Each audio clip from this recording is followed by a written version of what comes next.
ചെട്ടികുളങ്ങര തട്ടകം. ഇന്ന് നമ്മൾ എത്തിച്ചേർന്നിരിക്കുന്നത് ചെട്ടികുളങ്ങര ദേവി ക്ഷേത്രത്തിലാണ്. കേരളത്തിലെ ഏറ്റവും പ്രശസ്തമായ ഹൈന്ദവ ക്ഷേത്രങ്ങളിൽ ഒന്നാണ് ചെട്ടികുളങ്ങര ശ്രീഭഗവതി ക്ഷേത്രം.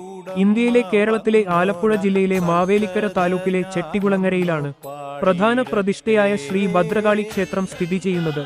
മാവേലിക്കര പട്ടണത്തിൽ നിന്ന് 4 കിലോമീറ്റർ പടിഞ്ഞാറ്, കായംകുളം നഗരത്തിന് വടക്ക് 7 കിലോമീറ്റർ, കായംകുളം തിരുവല്ല ഹൈവേയിലാണ് ക്ഷേത്രം സ്ഥിതി ചെയ്യുന്നത്. കുംഭഭരണി കഴിഞ്ഞ് ഒരു മാസത്തിനു ശേഷം മലയാള മാസമായ മീനത്തിലെ ഭരണി നക്ഷത്രത്തിൽ കുട്ടികളുടെ ഭരണി എന്നും അറിയപ്പെടുന്ന മീനഭരണി ക്ഷേത്രത്തിൽ ആഘോഷിക്കും.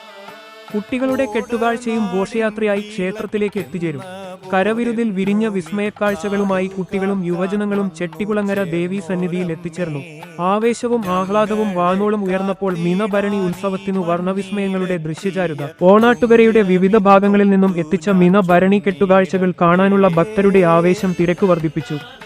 ക്ഷേത്രവുമായി ബന്ധപ്പെട്ട 13 കരകൾ, സമീപ പ്രദേശങ്ങൾ എന്നിവിടങ്ങളിൽ നിന്നായി കൈവെള്ളയിൽ വെക്കാവുന്നത് മുതൽ 20 അടിയോളം ഉയരമുള്ള കെട്ടുകാഴ്ചകൾ ചെട്ടികുളങ്ങര ദേവീ ക്ഷേത്രാങ്കണത്തിൽ രാത്രിയോടെ അണിനിരന്നു. കൊടുങ്ങല്ലൂർ ദേവിയുടെ മകളായ ചെട്ടികുളങ്ങര ഭഗവതി മീനമാസത്തിലെ ഭരണിനാളിൽ അമ്മയോടൊപ്പം കൊടുങ്ങല്ലൂരിൽ ചെലവഴിക്കുമെന്നുമുള്ള വിശ്വാസത്തിൽ ക്ഷേത്രനട തുറക്കില്ല. കാർത്തിക നാളിൽ ദേവി മടങ്ങിയെത്തുന്നതോടെ ക്ഷേത്രാങ്കണം വീണ്ടും സജീവമാകും.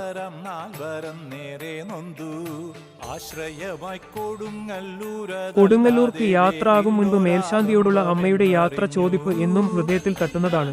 ഈ തവണയും അങ്ങനെ തന്നെ. അമ്മയുടെ പാദസേവകന് കരച്ചിലസ്കാൻ കഴിഞ്ഞില്ല.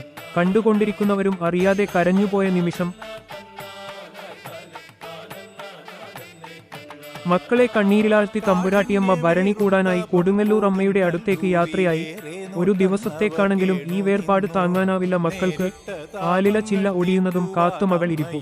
അമ്മേ ശരണം. ഇതുപോലെ കൂടുതൽ വീഡിയോകൾ കാണുവാനായി ഈ ചാനൽ സബ്സ്ക്രൈബ് ചെയ്യേണ്ടതാണ്.